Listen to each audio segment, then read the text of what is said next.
غزوہ بدر میں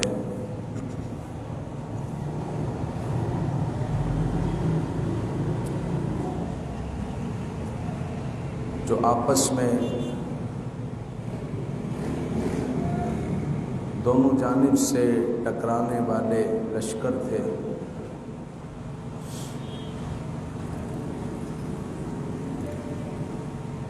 یقیناً اس میں ایک حق پر تھا، ایک باطل پر تھا،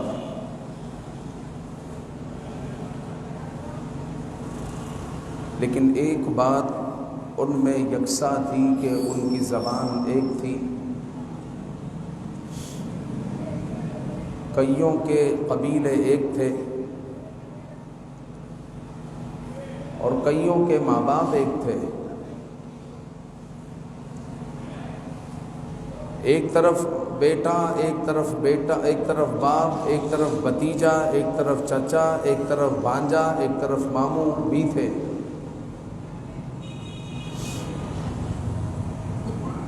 لیکن مسلمان پھر بھی جو ہے ان سے ٹکرا گئے اور تلواریں چلی۔ کیوں چلی؟ صرف اور صرف اسلام کی بلندی کے لیے۔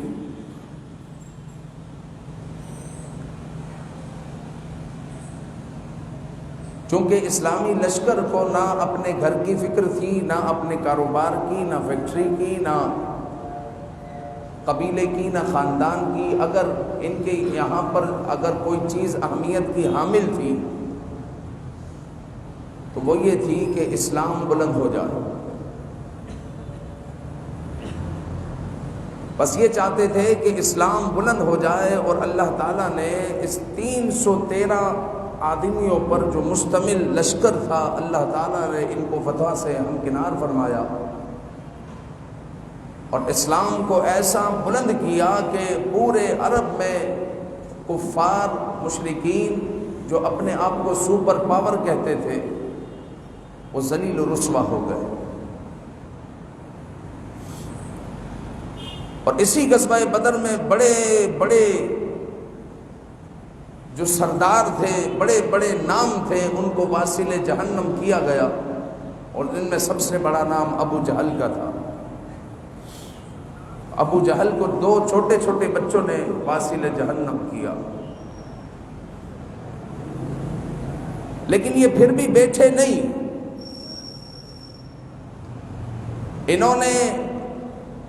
مزید پلاننگ کی اور بہت جلد جو ہے غزوہ احد کا معرکہ ہوا۔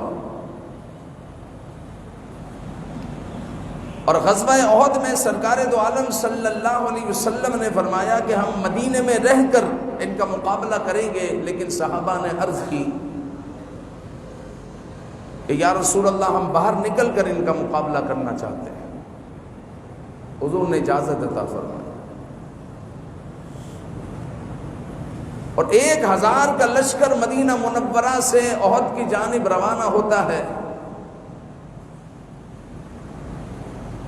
لیکن ابھی تقریباً 1.5 میل کا سفر طے ہوا ہے کہ بیچ میں عبداللہ ابن ابی جو رئیس المنافقین ہے وہ کہتا ہے کہ ہم یہاں سے لوٹیں گے، ہمیں جو ہے احد میں یعنی جہاد میں شرکت نہیں کرنی۔ بہانے بنا کر وہ پیچھے ہٹ گیا اور اپنے 300 آدمیوں کو اس نے پیچھے ہٹایا، اور اب اسلامی لشکر جو رہ گیا وہ 700 نفوس پر مشتمل تھا، اور سامنے 3000 کا لشکر تھا جس کے پاس کئی قبیلوں کی طاقت تھی، کئی قبیلوں کا مال تھا، بہترین اسلحہ تھا۔ 3000 کا سامنے لشکر ہے اور اہل اسلام صرف 700 ہے،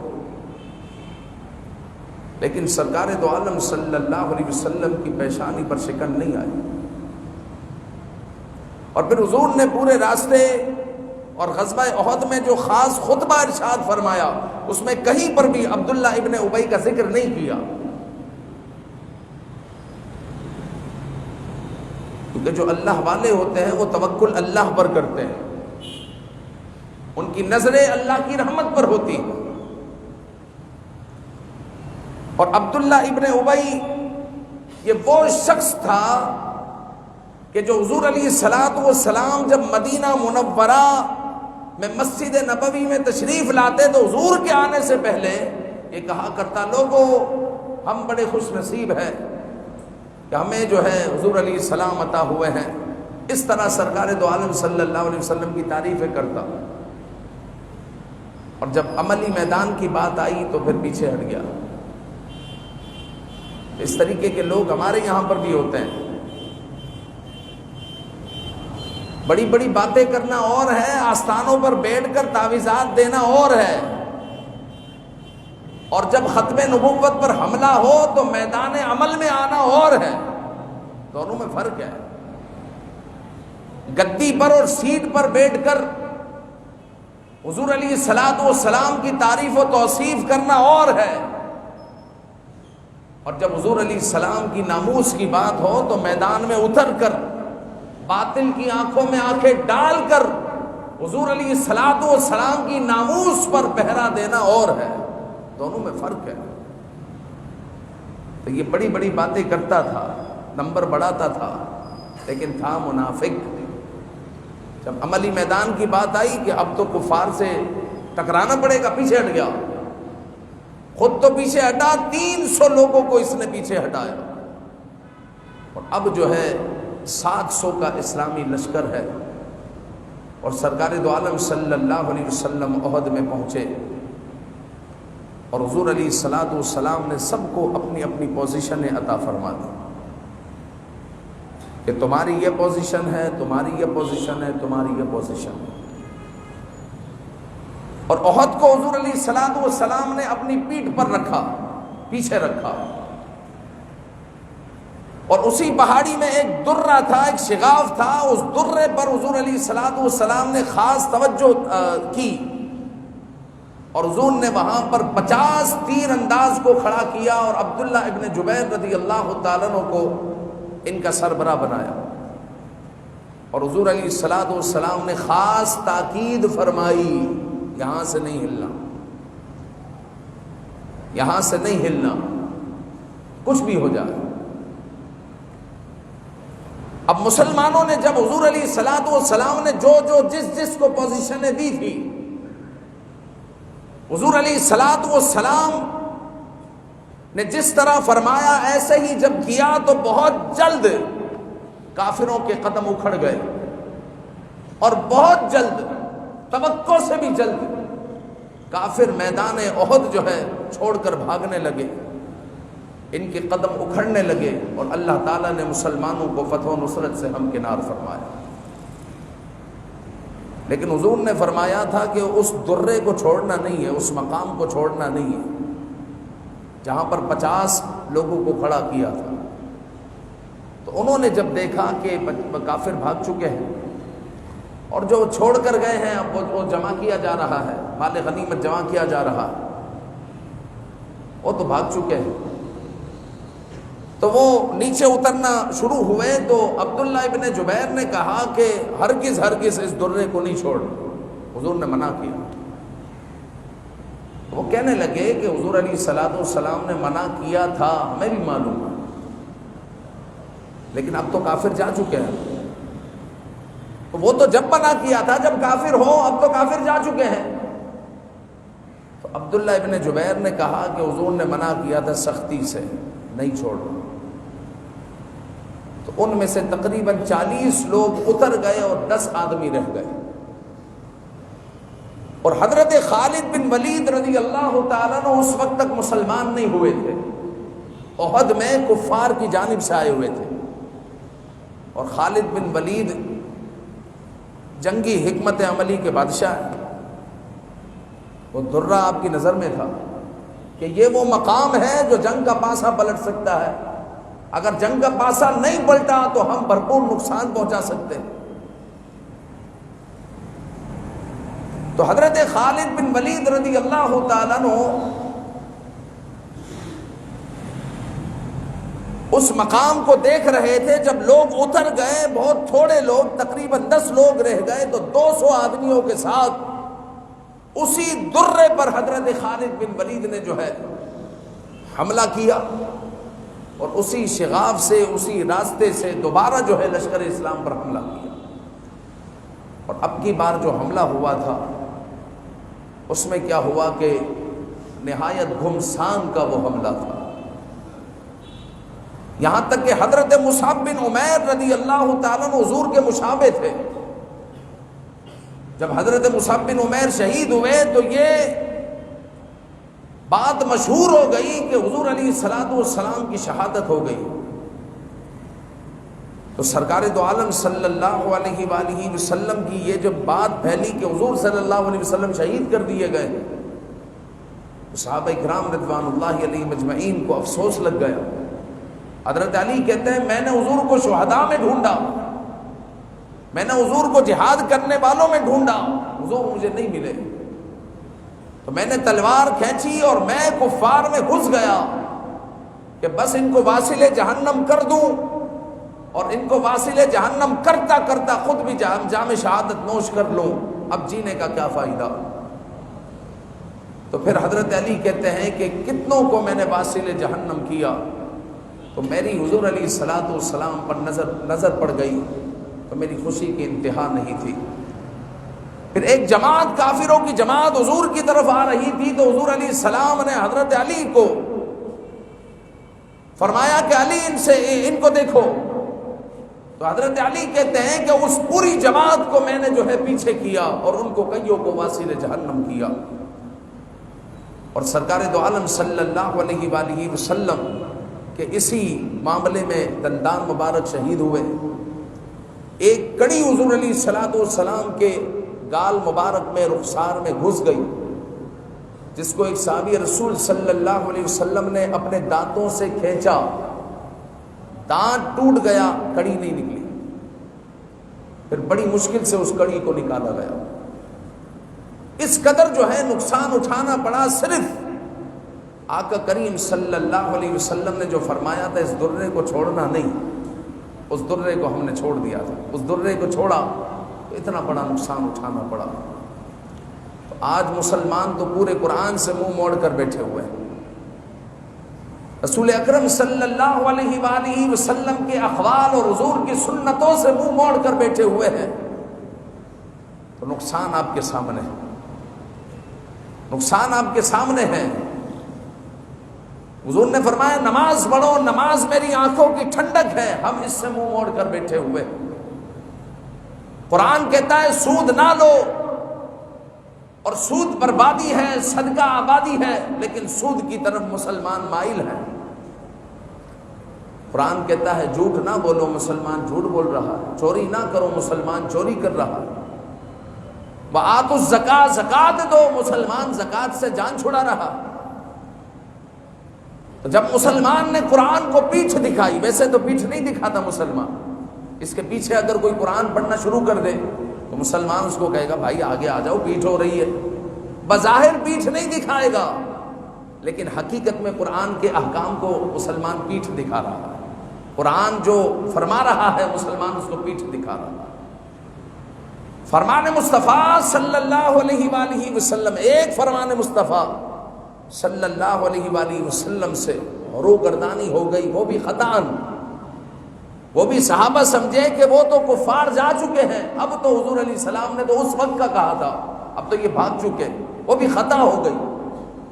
اتنا بڑا نقصان اٹھایا۔ آج تو مسلمان پورے قرآن سے منہ موڑے بیٹھے ہیں، تو مسلمانوں کے نقصان کا عالم سب کے سامنے ہے۔ 57 اسلامی ممالک ہے، مسلمانوں کی حالت زار سب کے سامنے ہے، اسلامی احکامات کو روندا جا رہا ہے،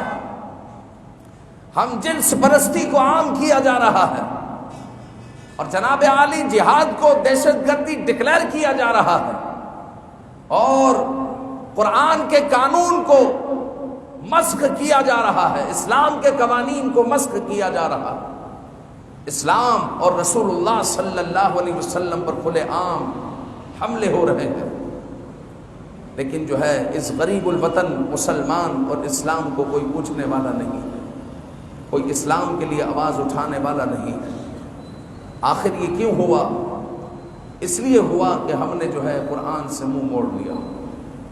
قرآن سے منہ موڑ لیا۔ رسول اکرم صلی اللہ علیہ وآلہ وسلم کے صحابہ، چند صحابہ، 700 نفوس اور بدر میں 313 نفوس میدان عمل میں تھے، اور انہوں نے اسلام کو بلند کیا۔ ان کی نظر میں صرف اسلام کی بلندی تھی۔ یہ جب احد سے شہادتوں کے بعد احد سے جب مدینہ پہنچے نا، تو وہاں پر پھر خبر ملی کہ ابو سفیان دوبارہ تیاری کر رہا ہے۔ ابو سفیان دوبارہ تیاری کر رہا ہے کہ آج مسلمان اتنے شہید ہو گئے ہیں، لہٰذا ان پر دوبارہ بھرپور حملہ کیا جائے اور اس کو ختم کرو، ان کے چیپٹر کو کلوز کرو۔ تو سرکار دو عالم صلی اللہ علیہ وآلہ وسلم نے صحابہ سے فرمایا کہ دوبارہ جنگ کے لیے تیار ہو جاؤ، ابھی تو آئے ہیں، ابھی تو کمر بھی سیدھی نہیں کی، ابھی تو جو جنگ کی میدان جنگ کی جو خاک ہے، میدان جنگ کی جو مٹی ہے وہ جسم پر لگی ہوئی ہے، اور حضور فرما رہے دوبارہ تیار ہو جاؤ، کسی صحابی کی جو ہے پیشانی پر شکن نہیں آ رہی۔ وہ دوبارہ تیار ہو گئے، کیونکہ ان کے نزدیک نہ خاندان پہلے ہے، نہ گھر والے پہلے ہیں، نہ دولت ہے، نہ مال ہے،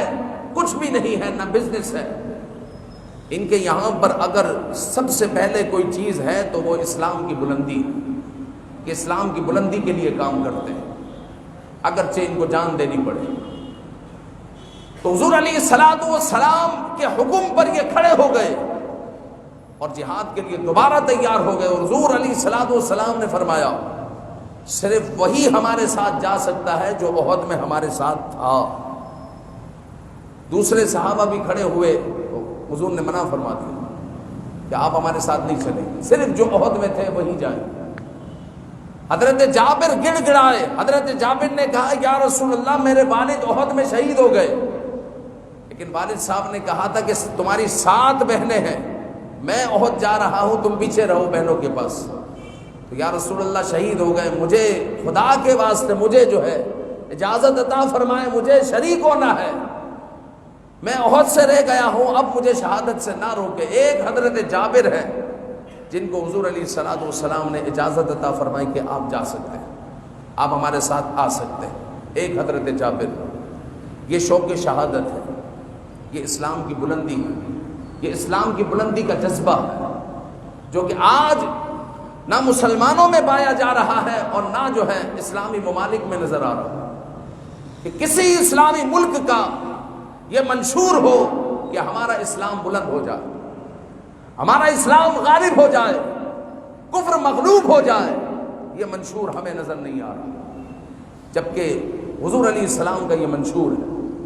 قرآن کا یہ منشور ہے کہ اسلام غالب ہو جائے، کفر مغلوب ہو جائے، یہ قرآن کا منشور ہے۔